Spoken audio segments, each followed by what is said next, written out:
मैंने 6 महीने तैयारी की थी। उसके बाद मैंने एग्जाम दिया। मैं अपने गांव से पहली सब इंस्पेक्टर हूँ और पहली महिला हूँ जो पुलिस विभाग में आई हूँ। मेरे परिवार में भी कोई पुलिस में नहीं है। मैं जब से पुलिस विभाग में आई हूँ, मेरे गांव में अन्य लड़कियों को भी लोग मोटिवेट करते हैं। लड़के के फेल होने पर व उसके सक्सेस न होने पर आप लड़के को बार बार मौका देते हैं। उसी प्रकार मैं लोगों से यही निवेदन करूंगी कि अपनी लड़कियों को भी बार बार मौके दें। तो जो आपका प्रीवियस है उस बार बार उसके लिए लड़की को पॉइंट आउट मत करें कि नहीं तुमसे ये गलती हो गई है, इसलिए अब हम तुम्हें आगे बढ़ने का मौका नहीं देंगे। जिस तरह आप लड़कों की गलतियां बार बार माफ करते हैं, उसी प्रकार आपको अपनी बेटी की भी गलती माफ करके उसे जीवन में आगे बढ़ने के मौके देना चाहिए। अगर आपकी बेटी सशक्त होगी तो वो जीवन में हर परिस्थिति से लड़ना सीख जाएगी। उसके जीवन में बुरा वक्त भी आएगा तो उससे लड़ना सीख जाएगी। अगर वो आर्थिक रूप से मजबूत है तो, अगर वो आर्थिक रूप से कमजोर है फिर पूरी दुनिया भी साथ देना तब भी वो कम पड़ जाएगा। अगर वो आर्थिक रूप से सशक्त है तो वो अपनी लड़ाई खुद लड़ेगी। अगर वो आर्थिक रूप से सशक्त है तो वो 50% लड़ाई अपने आप जीत जाती है।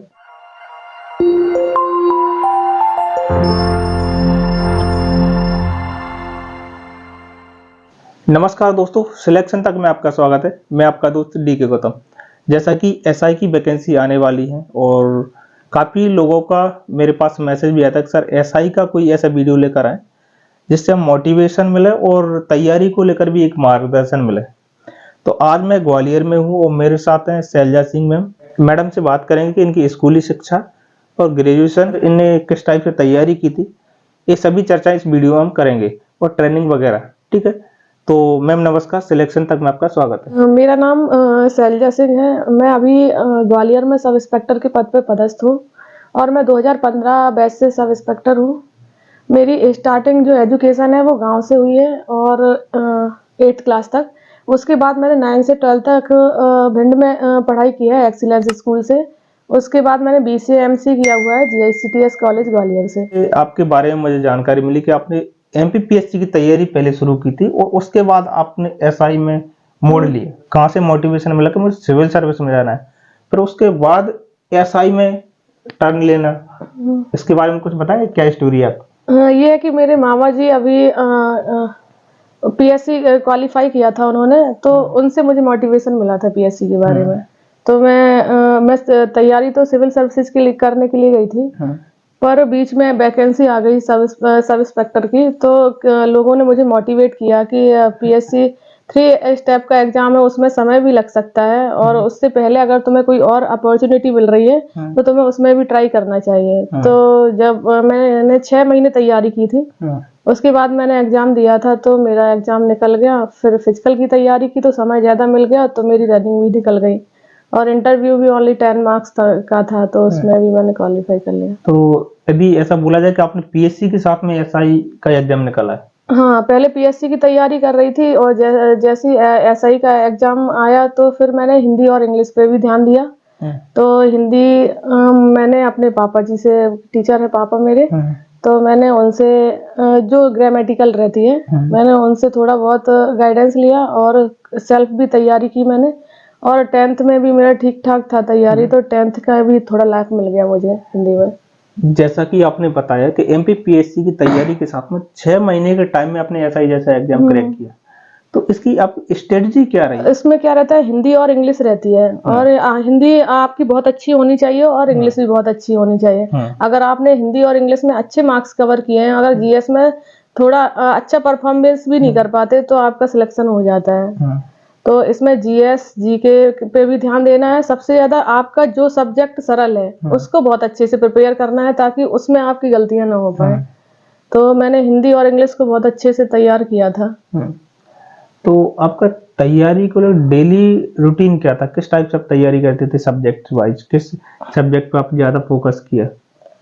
जब मैं PSC की कोचिंग कर रही थी तो मुझे जो टीचर्स पढ़ाते थे तो मैं उस चीज़ को बहुत अच्छे से तैयार करती थी कि जो मुझे क्लास में पढ़ाया गया अगर बीच में टाइम मिल गया तो मैं उसका रिवीजन कर लेती थी जितना मुझे पढ़ाया गया है।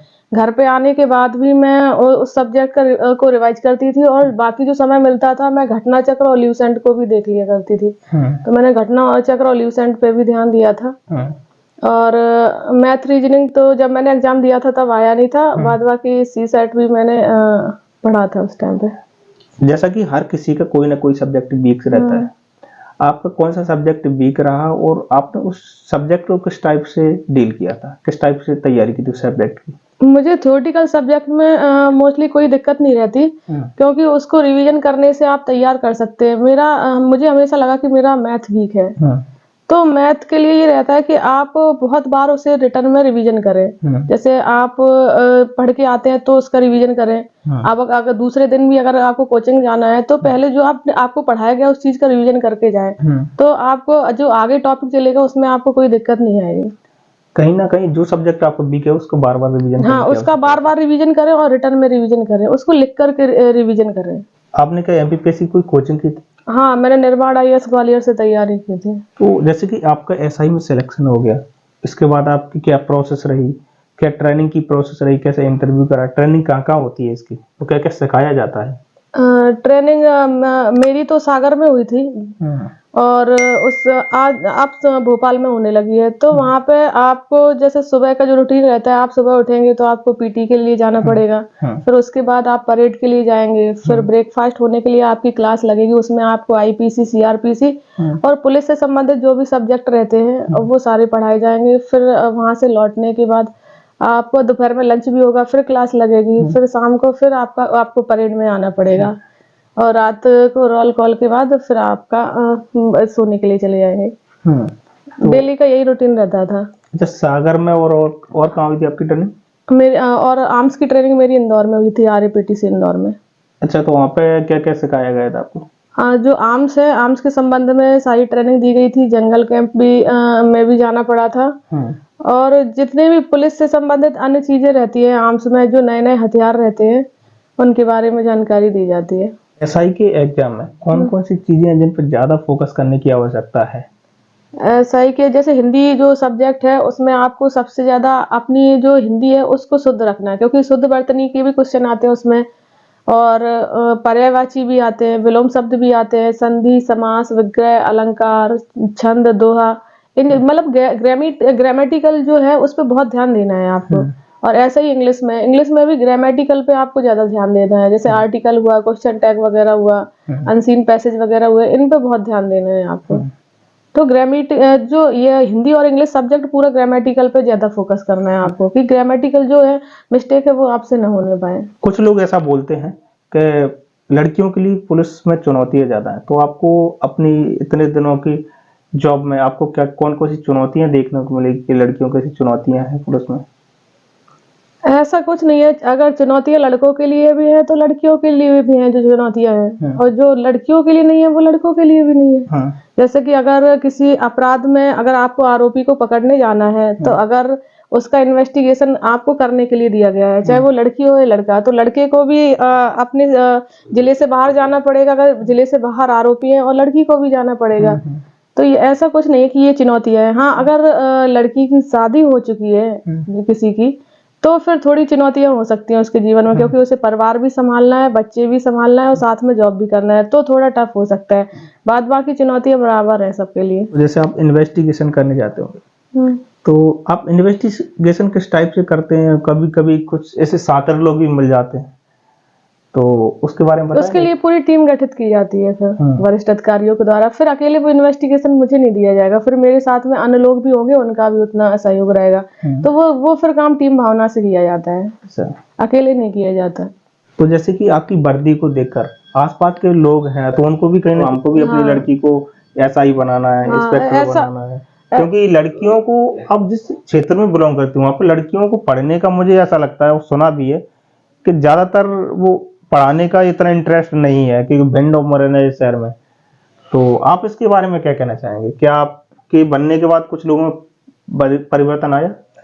मैं अपने गांव से पहली सब इंस्पेक्टर हूँ और पहली महिला हूँ जो पुलिस विभाग में आई हूँ। मेरे परिवार में भी कोई पुलिस में नहीं है, और मैं जब से पुलिस विभाग में आई हूँ मेरे गांव में अन्य लड़कियों को भी लोग मोटिवेट करते हैं और आगे बढ़ने के लिए प्रेरित करते हैं। उनके दिमाग अब लोगों के मन में ये नहीं है कि पुलिस में लड़कियों को नहीं जाना चाहिए, तो अब लोग सब लड़कियों को आगे बढ़ चढ़कर पुलिस विभाग में भी जाने के लिए परमिशन दे रहे हैं। क्योंकि भिंड और मुरैना में मैं भी कुछ मुरैना में भी रहा हूँ कुछ टाइम, और कुछ मित्र भी हैं, तो क्या वो लड़कियों को जैसे ही समझते हैं कि 10वीं तक कोई लड़की पढ़ जाती है तो पर्याप्त है, इसके बाद बस घर तक सीमित है। नहीं, तब समय बहुत बदल चुका है। अब लड़की को लोग पढ़ने भी देते हैं और घर से बाहर भी जाने देते हैं, गांव से भी बाहर जाने देते हैं, और अगर उन्हें जरूरत दिखती है तो वो बाहर पढ़ने के लिए हॉस्टल वगैरह में भी भेजते हैं। तो आप लड़कियों के लिए क्या संदेश देना चाहेंगी और पेरेंट्स को अपनी तरफ से सिलेक्शन तक चैनल के माध्यम से?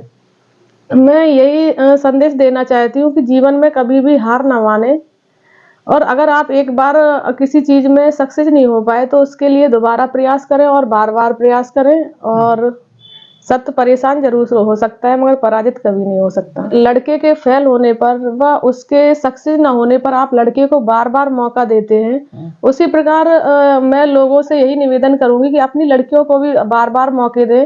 अगर उनसे कोई गलती हो गई है तो उस गलती के लिए उसे समझाएं, उसे मोटिवेट करें कि जो आपका पास्ट है वो निकल चुका है। अब जैसे कि मैं अपने समय में कभी भी, जैसे मैं एग्जाम देने गई और मेरा कोई सब्जेक्ट ऐसा हुआ कि मैं एक क्वेश्चन करना भूल गई, आधा क्वेश्चन, तो मैं घर पे आके बहुत ज्यादा होपलेस हो जाती थी कि मेरा एग्जाम अच्छा नहीं गया, मेरा क्वेश्चन छूट गया। तो मेरे पेरेंट्स मुझे ऐसा मोटिवेट करते थे कि जो सब्जेक्ट आपका खराब गया है अब उसके बारे में मत सोचो, जो आपके 4 सब्जेक्ट रह गए हैं उन 4 सब्जेक्ट के बारे में सोचिए। तो जो आपका प्रीवियस है उस बार बार उसके लिए लड़की को पॉइंट आउट मत करें कि नहीं तुमसे ये गलती हो गई है इसलिए अब हम तुम्हें आगे बढ़ने का मौका नहीं देंगे। जिस तरह आप लड़कों की गलतियां बार बार माफ करते हैं उसी प्रकार आपको अपनी बेटी की भी गलती माफ करके उसे जीवन में आगे बढ़ने के मौके देना चाहिए। अगर आपकी बेटी सशक्त होगी तो वो जीवन में हर परिस्थिति से लड़ना सीख जाएगी। उसके जीवन में बुरा वक्त भी आएगा तो उससे लड़ना सीख जाएगी। अगर वो आर्थिक रूप से मजबूत है तो, अगर वो आर्थिक रूप से कमजोर है फिर पूरी दुनिया भी साथ देना तब भी वो कम पड़ जाएगा। अगर वो आर्थिक रूप से सशक्त है तो वो अपनी लड़ाई खुद लड़ेगी, अगर वो आर्थिक रूप से सशक्त है तो वो 50% लड़ाई अपने आप जीत जाती है। जैसे कि आप महिला थाने में, तो कुछ केस ऐसे आते होंगे? हाँ, महिला थाने में ये ऐसी चीजें मुझे देखने को मिलती है कि लड़कियां अगर लड़कों पर डिपेंड हैं तो फिर उनकी दयनीय स्थिति होती है। इसलिए लड़कियों को सेल्फ डिपेंड बनाएं ताकि वो किसी पे आत्मनिर्भर न रहे, अपने ऊपर ही आत्मनिर्भर रहे। बहुत बहुत धन्यवाद मैम, आपने सिलेक्शन तक पर टाइम दिया। और यदि आपका कोई क्वेश्चन है तो हमारे इंस्टाग्राम और टेलीग्राम के माध्यम से हमें मैसेज कर सकते हैं। यदि अभी तक आपने चैनल को सब्सक्राइब नहीं किया तो सब्सक्राइब कर लें। वीडियो अच्छा लगा तो शेयर और लाइक करना ना भूलें। Thank you.